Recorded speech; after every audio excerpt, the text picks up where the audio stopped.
Good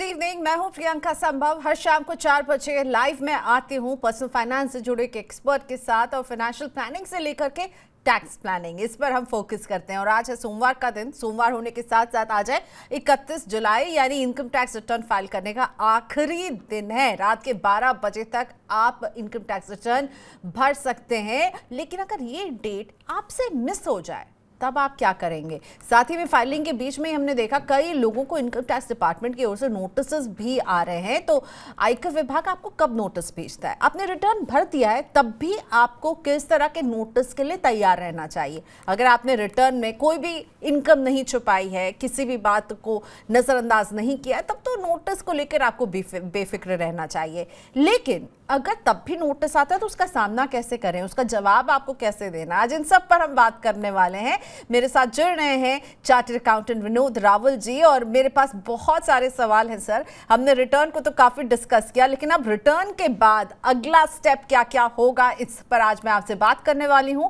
और जो दर्शक हमारे साथ इस शो में जुड़ रहे हैं, जो हमें देख रहे हैं, प्लीज अपने सवाल आप सीधा विनोद जी से पूछ सकते हैं। कैसे आप भेजें अपने सवाल? तो आप व्हाट्सएप कर सकते हैं अपना सवाल। व्हाट्सएप पर लगातार इनकम टैक्स रिटर्न से जुड़े कई सवाल मेरे पास ऑलरेडी आ रहे हैं, जिनसे मैं आज शो में शामिल कर रही हूँ। 9311211874 पर आपको भेजना है सवाल, या ईमेल अगर आप करने में ज्यादा कंफर्टेबल हैं तो money9query@tv9.com पर भेजिए। यूट्यूब के लाइव जहां आप देख रहे हैं हमें, वहां आप राइट हैंड में देखेंगे टॉप चैट करके एक बॉक्स बना हुआ है, इसमें भी आप अपने सवाल हमें भेज सकते हैं। प्लीज भेजिए, ये मौका है विनोद जी से डायरेक्टली बात करने का, चार्टर्ड अकाउंटेंट की राय लेने का। तो भेजिए वो लोग भी जो सवाल मुझे व्हाट्सएप पर भेज रहे हैं, पर कई सवाल ना मुझे अधूरे लगे, यानी बस पूछ लिया कि मिस हो गया, अब क्या करें। एक ने पूछ लिया ओल्ड स्कीम में भर सकते हैं क्या? तो प्लीज इसके साथ मुझे अगर आप बैकग्राउंडर बताएंगे, अगर आप पूरे सवाल को डिटेल में लिखेंगे ना, तो हमारे एक्सपर्ट उसे और अच्छे तरीके से समझ पाएंगे। तो अपने क्वेश्चन को जितने डिटेल में लिख सकते हैं प्लीज लिखिएगा। Vinod ji, welcome to money 9 once again. हम बात करेंगे कि रिटर्न की आखिरी तारीख मिस होने के बाद क्या, लेकिन उससे पहले हमने देखा कि अभी ही जब ये रिटर्न भरे ही जा रहे थे तभी इनकम टैक्स डिपार्टमेंट ने 1 लाख से कुछ ज्यादा नोटिस भेजे हैं। तो कौन सी ऐसी गलती है या कौन सी ऐसी बातें हैं जिस पर आपको नोटिस आ सकता है? आप प्लीज अलर्ट कर दीजिए हमारे उन तमाम टैक्स पेयर्स दर्शकों को जिन्होंने रिटर्न भरा होगा कि आपको नोटिस आ सकता है अगर आपने ये किया तो। नमस्कार, मनी 9 के दर्शकों को मेरा नमस्कार। देखिए, ऐसा है, जो आपने 1 लाख नोटिस की बात की, वो निर्मला जी ने स्वयं उसका खुलासा किया था एक कार्यक्रम में। ये जो नोटिस है, वो आपने जो डिडक्शंस क्लेम किए हैं, जो एग्जम्पशंस क्लेम किए हैं, अगर आपने कोई गलत क्लेम कर लिए हैं और आपको अंदाजा है इसके आपने कुछ ऐसे गलत किए हैं, तो उसके लिए नोटिस आ रहे हैं। तो ये नोटिस कुछ इस तरह के हैं कि आपने हाउस रेंट की रसीद लगा दी, फेक रिसीट है, इसी तरह से डोनेशन की रसीदें गलत लगा दी, या किसी और तरह के पीछे पॉलिटिकल पार्टीज को डोनेशन की रसीदें कुछ थी, जो आपको याद होगा आपने कार्यक्रम किया था जिसके ऊपर बहुत डिटेल में। तो ये सब जो क्लेम आपने लिए, जिसकी वजह से टैक्स कम करने का जो गिमिक्स आप यूज करते हैं आज की डेट में, जो हर तरह के लोग समाज में रहते हैं उसको आप सेपरेट नहीं कर सकते, तो उनके ऊपर ये नोटिस आ रहे हैं। तो मेरी राय ये रहेगी कि अगर ऐसा कुछ हो गया है आपसे जाने या अनजाने में, तो आपके पास समय है, आप अपनी रिटर्न को रिवाइज कर दीजिए।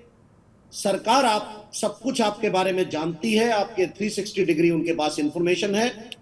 ये नोटिसेस उससे रिलेटेड हैं, और यही डिडक्शंस जो गलत क्लेम करने पर टैक्स लगाने के बारे में ये नोटिसेस दिए जा रहे हैं। मतलब सरकार आपको एक मौका और दे रही है कि हमारे पास आपके बारे में सूचना है, आपने ये एग्जम्पशन डिडक्शन गलत क्लेम किया है, आप इसको दे दीजिए। दूसरा एक कारण है कि जो सरकार ने आपको एनुअल इंफॉर्मेशन स्टेटमेंट दी है पूरी की पूरी, जिसपे उन्होंने ये बताया कि हमारे पास आपकी ये इंफॉर्मेशन हैं, लेकिन आप उससे बिना मैच किए हुए आप रिटर्न्स फाइल किए हुए हैं। तो वहां कुछ अगर उनके पास सूचना ऐसी है कि आपने किसी सोर्स से पैसा कमाया है, वो बैंक का ब्याज हो सकता है, डिविडेंड हो सकता है, शेयर्स की सेल परचेज हो सकती है, या किसी और तरह का ऐसा कोई फाइनेंशियल इनकम है जिस पर टैक्स देना चाहिए था और आपने नहीं दिया, तो उस पर भी नोटिसेस आए हुए हैं। ठीक है, तो इनकम छुपा लिया आपने, हो सकता है अनजाने में भी आपसे ये गलती हो गई हो, तो नोटिस अगर आए तो प्लीज आप रिवाइज रिटर्न भरने का आपको विकल्प दिया जा रहा है, भरिए आप। साथ ही में एचआरए क्लेम करने के लिए फर्जी बिल, डोनेशन की छूट 80G के तहत लेने के लिए फर्जी बिल बिल्कुल नहीं चलेगा। सरकार आपके हर खर्चे, हर निवेश, आपकी जेब से जो हर एक पाई निकल रही है उसका हिसाब किताब उनके पास है। विनोद सर, क्या इनकम टैक्स रिटर्न कोई नहीं भरता है, अब कुछ घंटे ही बचे हुए हैं, तो उन्हें कोई नोटिस आ सकता है क्या, या उनके पास सीधा 31 दिसंबर तक का विंडो खुल गया है? और किस किस तरह के नोटिस के लिए आप प्रिपेयर करना चाहेंगे लोगों को? एक तो ये फर्जी बिल वगैरह अगर आपने लगाए हैं, AIS से आपकी इनकम में मिसमैच हो रही है, ये आपने 2 बताए, इसके अलावा भी नोटिस आएंगे। नहीं भरा रिटर्न तो नोटिस आएगा क्या? देखिए, सरकार के पास बिल्कुल सेक्शंस हैं इस तरह से कि वो आपको रिटर्न भरने के लिए कह सकती है अगर आपने नहीं भरा है। हालांकि आपके पास अभी 31 दिसंबर तक का विकल्प खुला है। अगर आपकी आज रिटर्न रह जाती है तो मैं आपके चैनल के माध्यम से क्लैरिफिकेशन देना चाह रहा हूं। अगर आपकी आय 2.5 लाख रुपए से कम है तो आपको कोई पेनल्टी नहीं लगती है, क्योंकि सरकार आपको असेसी ही नहीं मानती। उनके हिसाब से आप लायबल ही नहीं है रिटर्न फाइल करने के लिए, तो कोई पेनल्टी देने की जरूरत नहीं है। लेकिन अगर आप 5 लाख रुपए से कम आपकी इनकम है और आप 2.5 लाख रुपए से ऊपर है तो आपको 1,000 रुपए पेनल्टी के साथ रिटर्न भरनी होगी 31 दिसंबर तक। और अगर 5 लाख रुपए से ऊपर आपकी आय है और आप रिटर्न भरने से आज जो कुछ घंटे बचे हैं उस पर चूक जाते हैं तो आपको 5,000 रुपए तक का जुर्माना लगेगा।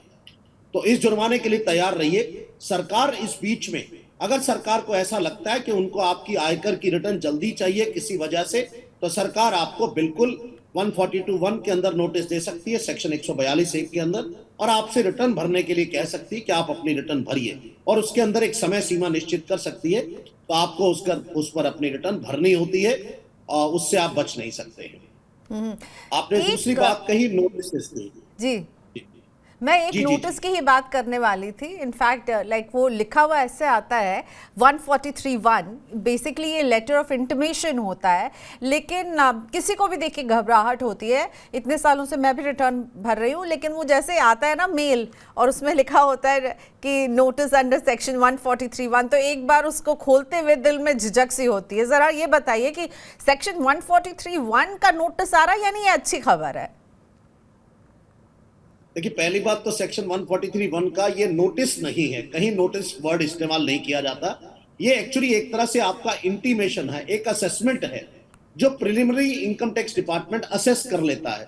आप जो फाइल करते हैं और जो आयकर विभाग के पास सूचना है, उन दोनों को वो मिलाते हैं। उसको मिलाने के बाद जो अर्थमेटिकल कोई एरर अगर निकल के आ रहा है, मान लीजिए आपने कहा कि मेरा टैक्स डिडक्टेड है 2,12,400 रुपए, मैं एक बिल्कुल वेग फिगर एग्जांपल ले रहा हूं, प्लीज परमानेंट मत लीजिएगा, और सरकार के पास वो टैक्स नहीं है जिसको डिडक्शन करके जमा करना था। टीडीएस आपके एम्प्लॉयर ने या आपके बैंकर ने जिसने टीडीएस काटा, जमा नहीं किया, तो वो वहां पर उनके पास टैक्स कम है, तो वो 30,000 रुपए 20,000 जो कम होगा वो आपसे डिमांड कर लिया जाएगा। आप ज्यादातर इन नोटिस में, मैं भी वही वर्ड यूज करने वाला था, ज्यादातर इंटीमेशंस में ये लिखा जाता है, जिसकी बहुत चेहरे पे आपको खुशी आती है, nothing payable and no refund due, मतलब ना आपसे कुछ लेना है ना देना है। तो ये एक सबसे अच्छी लाइन ऊपर दिखती है।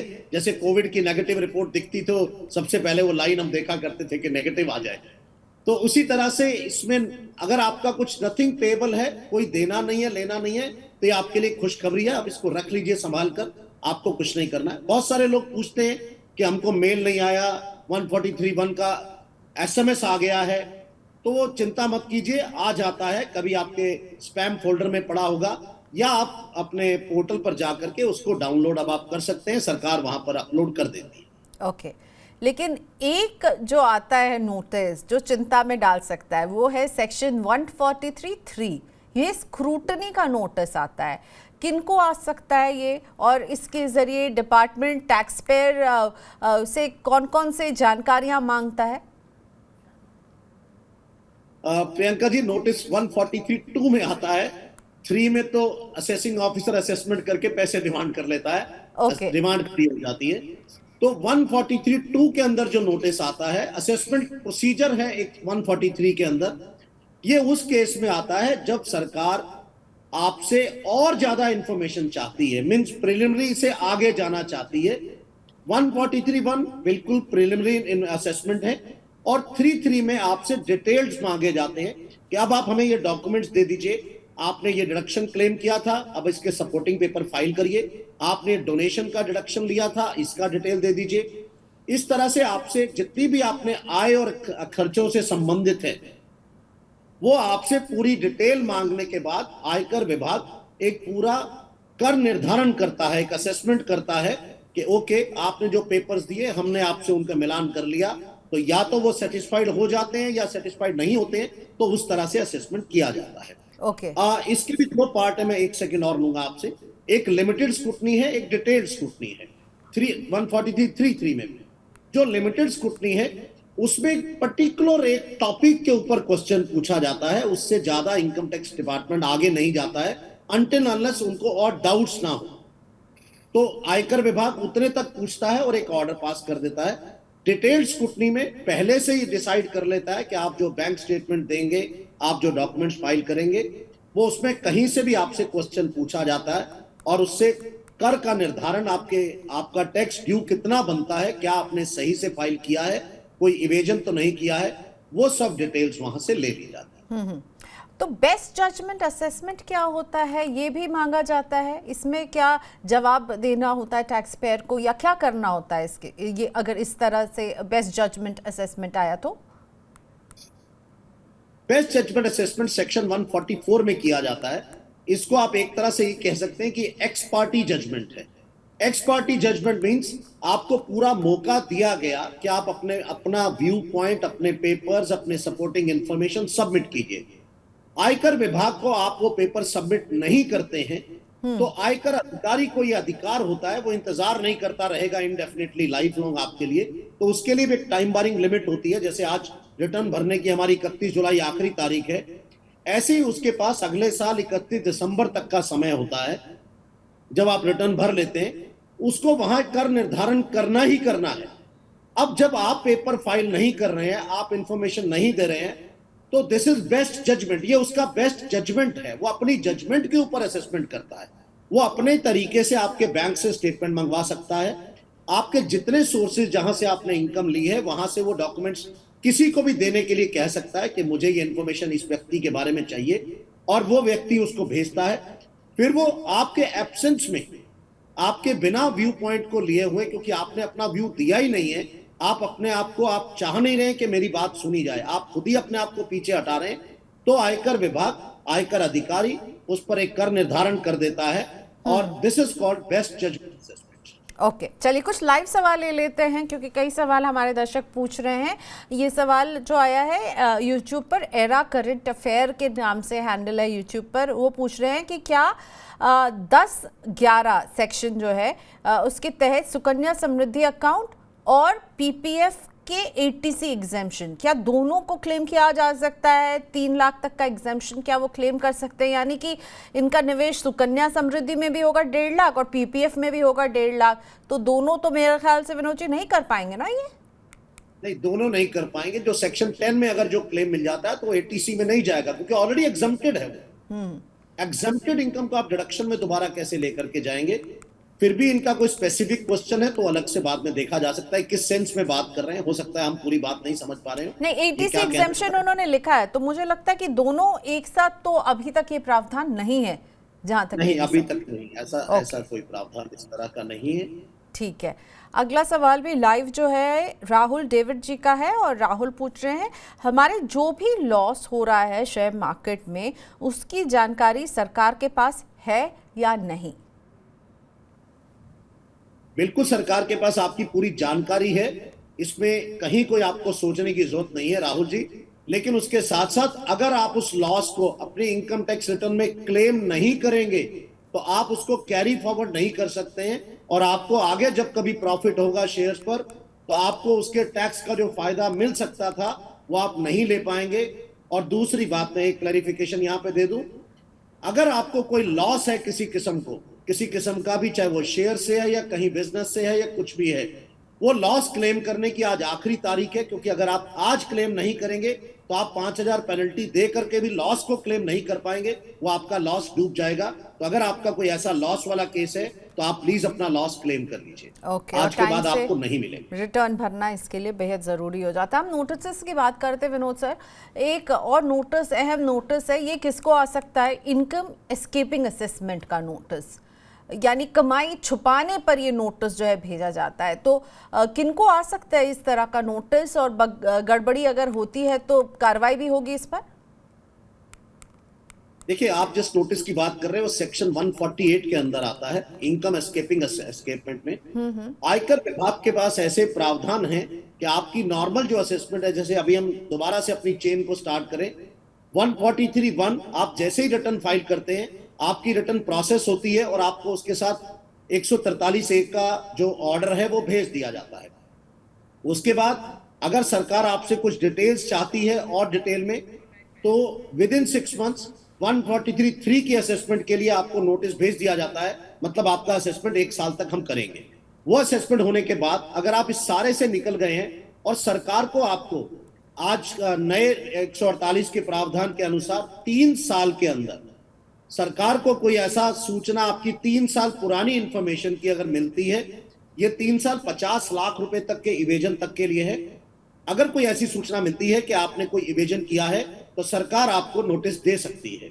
आपके पुराने जो कंप्लीटेड असेसमेंट है, जिसको हम कंप्लीटेड असेसमेंट कहते हैं, उसको भी रीओपन कर सकती है। इनकम एस्केपिंग असेसमेंट में रीओपनिंग प्रोविजंस अप्लाई हो जाते हैं, तो वो दोबारा से असेसमेंट खोल दी जाती है और आईटीओ जो है आपसे पूरी डिटेल लेकर के और फिर से असेसमेंट करता है। लेकिन अगर ये 50 लाख रुपए से ज्यादा है या कोई फॉरेन इनकम्स है या किसी किस्म की कुछ और आपकी बड़े आपके इवेजन्स का कुछ पता लगता है सरकार के पास सूचनाएं, क्योंकि कई रास्तों से आती हैं, तो आपको 10 साल तक के केसेस जो हैं वो आपके 148 के अंदर रीओपन किए जा सकते हैं। ऐसे प्रावधान जो है अमेंड कर दिए गए हैं और नए अमेंडेड प्रोविजंस में इस तरह से नोटिस दिया जा सकता है और फिर उसकी भी असेसमेंट बाद में इसी तरह से 147 के सेक्शन के अंदर कर दी जाती है। ओके, चलिए अब कुछ सवाल लेकर आती हूँ। कुछ सवाल हमारे पास व्हाट्सएप पर भी आ रहे हैं लगातार। उमेश जी का सवाल व्हाट्सएप पर आया। उमेश जी, थोड़ी देर में आपका सवाल लेते हैं, उससे पहले मैं राजीव का सवाल लेना चाहूँगी। राजीव सिंह हमारे साथ क्योंकि फ़ोन लाइन पर जुड़ चुके हैं मुरादाबाद से। राजीव जी नमस्ते, क्या जानना चाहते हैं आप विनोद जी से? मैडम नमस्ते। मैडम मैं ये जानना चाहता हूँ कि इनकम टैक्स डिपार्टमेंट के ऐसे कौन कौन से नोटिस हैं जिन्हें हमें गंभीरता से लेना चाहिए, क्योंकि अभी इनकम टैक्स रिटर्न का टाइम अभी चल रहा है, तो ऐसे कौन कौन से नोटिस हैं जो हम आगे मतलब कोई मुश्किल ना हमें आए। बिल्कुल, चलिए। जानकारी तो राजीव, मुझे तो लगता है हर नोटिस को बहुत गंभीरता से लेना चाहिए, लेकिन विनोद सर आप क्या सलाह देंगे राजीव को? राजीव जी, ऐसा कोई काम ही मत कीजिए कि नोटिस आने की जरूरत पड़े और आपको डरना पड़े। तो डरने की आवश्यकता उनको होती है जो गलत काम करते हैं और जिनको डर लगता है। ठीक काम करने वालों को कहीं कोई दिक्कत नहीं है। बाकी नोटिस हमने आपको अभी, आपने अगर कार्यक्रम को पहले सुना हो तो आपको स्क्रूटनी का नोटिस आ सकता है, उसके बाद with in 3 years income escaping assessment का नोटिस आ सकता है। उसके अलावा सरकार आपसे कई तरह की सूचनाएं मांग सकती है। सेक्शन 133 के अंदर भी ऐसे प्रावधान है कि मांगे जा सकते हैं। सेक्शन 142 के अंदर आपसे आयकर की इंफॉर्मेशन, किसी भी तरह की रिटर्न फाइल करने के लिए कहा जा सकता है। तो ये सब नोटिस हैं, लेकिन कहीं ना कहीं इसका बेस होता है। और आज अगर मैं बात करूं आपके चैनल के माध्यम से, तो सबसे बड़ा जो कारण है, क्योंकि हम वैसे तो कार्यक्रम सैलरीड क्लास और उसके लिए कर रहे हैं, पर जीएसटी में अगर कोई इवेजन हुआ है किसी का, वहां से कुछ इंफॉर्मेशन गैदर होती हैं, तो उस पर भी इनकम टैक्स डिपार्टमेंट नोटिस देता है। और इसी तरह से अगर इनकम टैक्स में कुछ इंफॉर्मेशन निकल करके आती है किसी सर्च एंड सीजन में, तो उस पर जीएसटी डिपार्टमेंट जो नोटिस देता है। अब आप ये मान करके चलिए कि टैक्स इंफॉर्मेशन नेटवर्क जो है वो जुड़ा हुआ है आपस में। कहीं से भी सूचनाएं जो हैं, ये सूचनाएं हैं, कहीं से भी किसी डिपार्टमेंट को आ सकती हैं और उस पर दूसरा डिपार्टमेंट एक्शन ले सकता है और उस सूचना के बेसिस के ऊपर। तो ये जो नोटिस आप बात कर रहे हैं, ये वहां से कमाई और आपने जो टैक्स की देनदारी है आपने जो दिखाई है या जिस आधार पर रिटर्न भरा है उसमें कोई भी मिसमैच होगा ना, तो फिर राजीव आपको नोटिस आ सकता है। आपके पास अगर सपोर्टिव जवाब है, आप उसे साबित कर पाए कि आपने जो किया वो सही है, तब कोई फिक्र की कोई बात नहीं है, लेकिन ऐसा कीजिए नहीं किस तरह की नोटिस की नौबत आए। चलिए राहुल हमारे साथ जुड़ चुके हैं बिहार से। राहुल जी नमस्ते, स्वागत है मनी 9 पर। कैसे मदद करें आपकी? नमस्ते मैडम। नमस्ते। मेरे जो फॉर्म 16 जो है ना, मुझे अभी तक मिला नहीं है, वो इसलिए मैं अपना ITR नहीं भर पा रहा हूँ। अच्छा। कंपनी से पूछा था तो वो कह रहे हैं कि अभी इसमें 1 हफ्ता और लगेगा। अच्छा, तो मुझे अब क्या करना चाहिए, मतलब मैं कैसे अपना ITR भर सकता हूँ? ये तो बहुत ही अजीब सी परेशानी में राहुल फंस गए। विनोद जी क्या करें? राहुल फॉर्म 16 नहीं बिल्कुल मिला ठीक बात है, आप एक अजीब परेशानी में फंस गए हैं, क्योंकि फॉर्म 16 तो जितने लोगों के थे इशू हो गए हैं, लेकिन आपकी कंपनी ने या तो टैक्स भरा नहीं है और TDS की रिटर्न नहीं भरी है, इस वजह से आपको दिक्कत आ रही है। मैं आपको राय दूंगा कि आपके पास सैलरी स्लिप्स हैं, आप उनका टोटल करके अब फॉर्म 16 की इंतजार किए बिना अपनी रिटर्न फाइल कर दीजिए और 5,000 रुपए पेनल्टी से बचिए।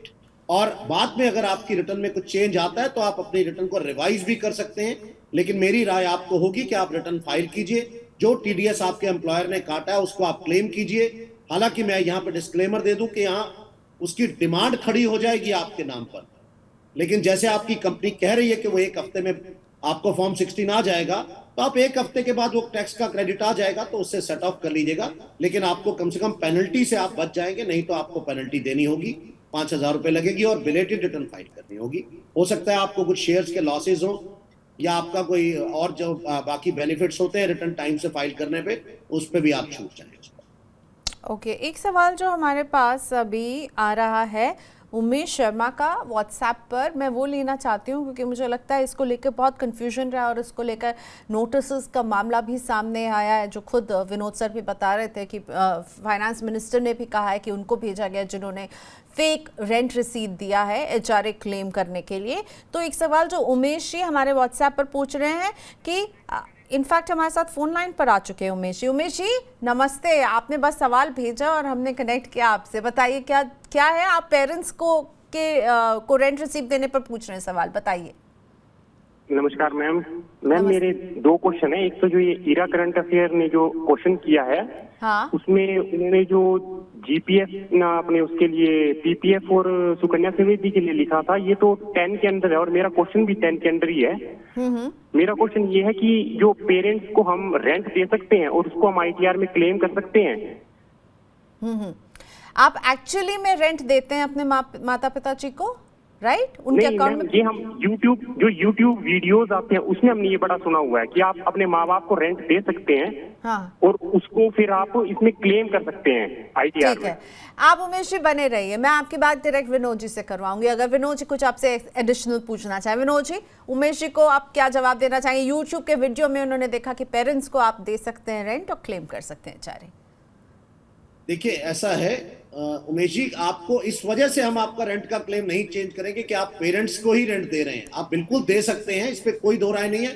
सिर्फ शर्त यह है कि आप जेन्युइनली उनको रेंट देते हो, ऐसा नहीं कि आप उनसे खाली रेंट की रिसिप्ट बना रहे हैं और फाइल कर रहे हैं। यूट्यूब के वीडियो ये कहते हैं कि आपके पेरेंट्स को अगर आप रियल में रेंट दे रहे हैं तो बिल्कुल कहीं कोई दिक्कत नहीं है, आप HRA में क्लेम कीजिए, लेकिन सचमुच में उनको रेंट पे करिए और तभी आप उसको क्लेम कर सकते हैं उसके। तो ये उसकी क्लैरिफिकेशन ये है। उसके साथ बाकी आप कुछ ऐड ऑन करना चाहें तो आप अभी टेलीफोन लाइन पर हैं, बिल्कुल आप ऐड कर सकते हैं, वो पूछ लीजिए आप। उमेश जी कुछ और पूछना चाहेंगे? मैम जो IRA करंट अफेयर ने जो क्वेश्चन किया है उसमें उन्होंने लिखा है कि भाई सुकन्या समृद्धि योजना और PPF वाला जो क्लेम है वो इकट्ठा क्लेम कर सकते हैं, तो वो तो एग्जेम्पशन में नहीं आएगा, 10 के अंदर ही आता है, वो सेक्शन 10 में ही आता है वो भी। बिल्कुल वही अभी विनोद जी ने जवाब भी दिया था, यही जवाब भी दिया था, यही कहा सेक्शन 10 में, सेक्शन 10 में आता है और वो दोनों एक साथ तो नहीं लिया जा सकता है, राइट? चलिए थैंक यू। हाँ उमेश जी क्या कुछ ऐड कर रहे हैं आप? मैम एक्चुअली में सेक्शन 10 में मैंने पढ़ा था, तब पूछ रहा था मैं आपसे ये। विनोद सर कुछ ऐड करना चाहेंगे? सेक्शन 10 के तहत क्या लिया जा सकता है? नहीं, जो सेक्शन 10 की एग्जम्प्टेड इनकम है उसका तो डिडक्शंस के साथ वैसे भी लॉजिकली भी कहीं कोई कनेक्ट नहीं है। कोई स्पेसिफिक कहीं कुछ होगा तो मैंने पहले भी कहा कि उसको देखा जा सकता है, बट आई डोंट थिंक कि ये है कहीं पर जो सेक्शन 10 में है।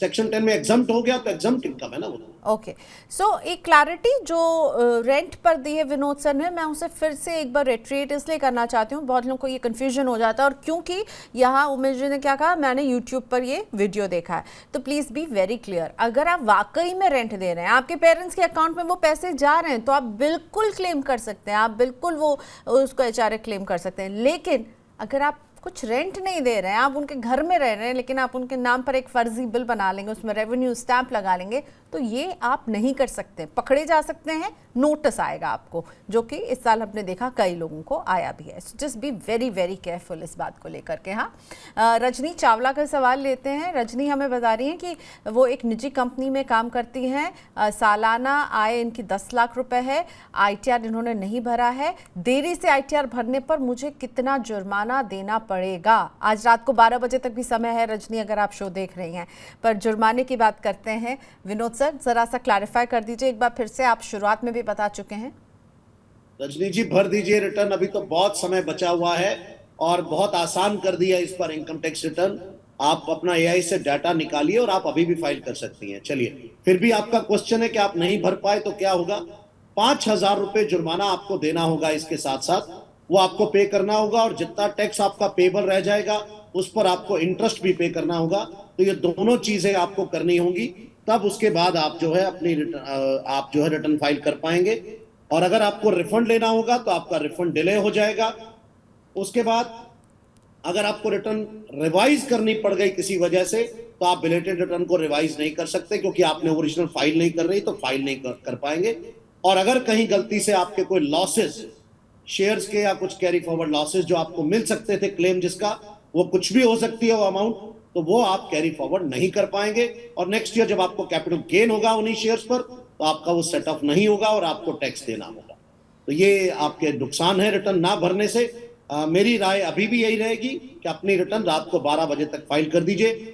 डेट के आगे बढ़ने का इंतजार मत कीजिए, क्योंकि बहुत लोग सोच रहे हैं डेट बढ़ेगी, पर ऐसे कुछ हालात लगते नहीं है। अपना काम कीजिए, अपना वक्त से समय से काम खत्म कीजिए। बिल्कुल, समय से काम खत्म कर दीजिए, वेट क्या करना कि डेट बढ़ेगी। अभी आपके पास रात के 12 बजे तक टाइम है, टैक्सेबल इनकम है आपकी 10 लाख, आपकी अगर आय है सालाना, तो आपको देखिए पेनल्टी जो है वो भी ज़्यादा लगेगी। पेनल्टी से ज़्यादा कि बहुत सारे आपको नुकसान होंगे, आप लॉस को कैरी फॉरवर्ड नहीं कर पाएंगे, आपका रिफंड लेट होगा। सो भर दीजिए, कोशिश कीजिए। रिचा का सवाल लेते हैं। रिचा हमारे साथ फोन लाइन पर जुड़ गई हैं एक्चुअली। नमस्ते रिचा, स्वागत है मनी 9 पर, क्या जानना चाहती हैं आप? नमस्ते, मेरा सवाल था कि मैं एक निजी स्कूल में टीचर हूँ। इस बार मैंने न्यू रजीम में आईटीआर भरा है और अगली बार मैं ओल्ड रजीम में जाना चाहती हूँ। ओके, तो इसके लिए मुझे क्या करना होगा? ठीक है। तो रिचा जो सवाल पूछ रही हैं विनोद सर, ये हमारे व्हाट्सएप पर 2 और लोगों ने यही सवाल पूछा था। प्लीज़ बताइए, इस बार तो न्यू रजीम का फ़ायदा लिया, अगली बार ओल्ड रजीम में अगर भरना है तो? रिचा जी देखिए, ऐसा है, अगली बार जो है वो डिफॉल्ट रिजीम जो है वो न्यू है। तो अगर आपको ओल्ड में जाना है तो आपको चूज करना होगा ओल्ड के लिए। और सैलरीड क्लास के लिए कोई रिस्ट्रिक्शन नहीं है, वो कितनी भी बार अपने रिजीम को चेंज कर सकते हैं, उनके लिए कोई दिक्कत नहीं है। तो आपकी चॉइस है, आप जिसमें आपको फायदा हो आप उसमें जाइए। आपके पास दोनों ऑप्शन अवेलेबल रहेंगे अगले साल। लेकिन आपको, जैसे अभी आप ओल्ड में हैं और आपने न्यू चूज किया था, तो अगली बार आपको ओल्ड चूज करना होगा। तो ध्यान रखिएगा, आप खुद स्वयं से चूज करें। ये उम्मीद मत करिएगा कि सिस्टम आपको देगा, सिस्टम आपको न्यू में ले जाएगा। ये ऐसा इस बार एक बदलाव कर दिया गया बाय डिफ़ॉल्ट, क्योंकि न्यू रजीम बाय डिफ़ॉल्ट बन गई है, तो वो सिस्टम मान के चल रहा है आप न्यू में ही आप फाइट कर रहे हैं। और अगर आपको ओल्ड में करना है तो आपको सिलेक्ट करना होगा। जैसा कि अभी रिचा बता रही थी कि उन्होंने इस बार न्यू में भरा है, अगली बार वो ओल्ड चूज करना चाहती हैं, तो रिचा आपको सिलेक्ट करना होगा कि आप ओल्ड में भरेंगे अपना अगला रिटर्न जो है, जब आप भरने वाली होंगी रिटर्न तो।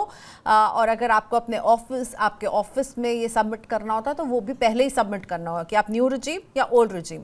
पर इसमें भी कोई टेंशन नहीं होती है ना विनोद सर। मान लीजिए किसी ने सिलेक्ट भी कर लिया कि वो ओल्ड रजीम में कर रहे हैं और बाद में उन्हें लगता है कि शायद न्यू रजीम में करने में उनकी ज़्यादा बचत हो रही है, then they can obviously shift, right?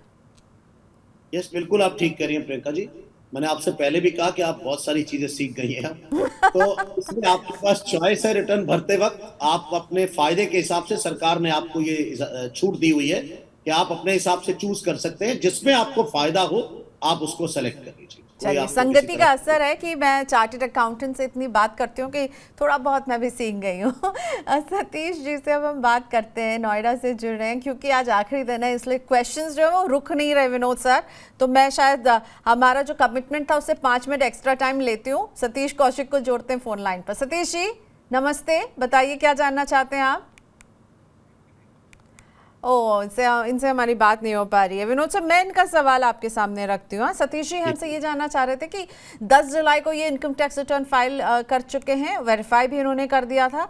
2 दिन पहले स्टेटस चेक किया तो रिफंड फेल दिखा रहा है। क्या रिफंड री इशू के लिए रिक्वेस्ट की जा सकती है? कैसे रिक्वेस्ट करें, क्या करें? जी, इनकम टैक्स पोर्टल पर जाइए, वहां पर आपको रिफंड री इशू के लिए पूरा एक बटन दिया हुआ है, आप उसको क्लिक करेंगे। उसके बाद वो आपको ले जाता है बैंक अकाउंट वैलिडेशन के लिए। जो रिफंड फेल हुए हैं वो बैंक अकाउंट वैलिडेशन की वजह से है। आप अपने बैंक को वहां वैलिडेट कीजिए। आपका जो बैंक है जैसे ही वैलिडेट हो जाएगा आपका रिफंड इमीडिएटली इशू हो जाता है। सच्चाई तो यह है कि कल एक ट्विटर पर एक मैसेज था, समवन हैज वैलिडेटेड, शायद विद इन 3 मिनट्स रिफंड उनके अकाउंट में क्रेडिट हो गया था। तब इट्स व्हाट्सएप से आया, मुझे नहीं मालूम सच्चाई कितनी है, पर उसको देखकर अच्छा लगा कि 3 मिनट के अंदर आप वैलिडेशन के आपका जो रिफंड इशू भी हो गया। ठीक है, तो आपको वहीं पोर्टल में जाकर के ये रिक्वेस्ट देनी होगी और आपको उम्मीद करते हैं कि रिफंड अगर बन रहा है तो आपको मिल जाएगा। चलिए, एक सवाल जो हमें अभी यूट्यूब पर लाइव आया है आकाश जसरोतिया का, वो पूछ रहे हैं आकाश कि हाउसवाइफ को कौन सा आईटीआर इस्तेमाल करना होगा, और एफडी से अगर इनकम है तो हाउसवाइफ को उस पर कैसे टैक्स लगेगा? देखिए, कॉन्ट्राडिक्शन है। हाउसवाइफ के पास इनकम नहीं है, जो है वो बताने लायक नहीं है, और उससे अगर एफडीआर बनी है तो उसका इंटरेस्ट जो है वो इंटरेस्ट इनकम है। आईटीआर 1 इसमें आप यूज कर सकते हैं, क्योंकि इसमें और कोई किसी तरह का एडिशनल नहीं है, अगर खाली एफडीआर का इंटरेस्ट है तो। पर हाउसवाइफ के पास जो इनकम का सोर्स है वो आपको कहीं ना कहीं तैयार रखना होगा कि उनके पास एफडीआर कहां से आई। अगर उनके हस्बैंड से आई है तो क्लबिंग प्रोविजन का ध्यान रख लीजिएगा, कहीं ऐसा ना हो कोई और मुश्किल खड़ी हो जाए, क्योंकि एक सेक्शन 64 है इनकम टैक्स का, जो हस्बैंड से अगर वाइफ को पैसा ट्रांसफर कर देता है और इनकम शिफ्ट होती है, तब भी जो है वो हस्बैंड के हाथ में उस पर टैक्स दिया जाता है, क्योंकि वो काम नहीं करती है। सो जस्ट बी केयरफुल, उसको प्रोविजंस को ध्यान में रखते हुए सब गिमिक्स कीजिएगा। अगर एफडी से एक हाउसवाइफ को इनकम होती है तो उस पर ज़ाहिर तौर पर बैंक भी टीडीएस काटेगा ही, और अगर वो 2.5 लाख से कम है तो भी क्या उनको इनकम टैक्स रिटर्न फाइल करना होगा, और सिर्फ एफडी ही उनके एकमात्र आय का जरिया है? तो प्रियंका जी, 10% टीडीएस कटता है एफडीआर पर इंटरेस्ट पर। अब डिपेंड करता है कि कितना इंटरेस्ट है। अगर ये 2.5 लाख से भी कम है तो आपका जो टीडीएस कटा है आपको वो भी वापस लेना है, तो आप रिटर्न फाइल करेंगे तभी आपको रिफंड मिलेगा, नहीं तो आपका वो पैसा भी नुकसान हो जाएगा।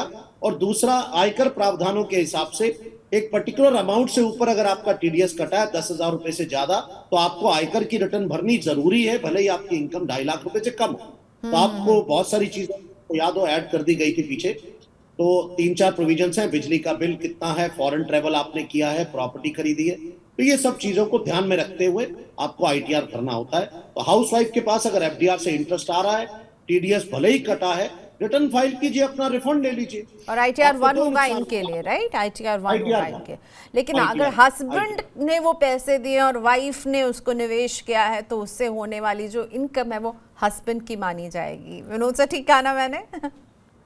ओके, चलिए एक आखिरी सवाल लेते हैं और क्लोज करते हैं, क्योंकि मुझे लगता है इस आखिरी सवाल में एक बहुत बड़ा मैसेज है। विजय ख्वात्रा ने पहले तो बाद में शिकायत भी की, प्रियंका जी आपने मेरा क्वेश्चन नहीं लिया, तो देखिए मैं ले रही हूँ। विजय जी पूछ रहे हैं आईटीआर रिटर्न की तारीख आगे बढ़ने के कितने चांसेस हैं? विनोद सर।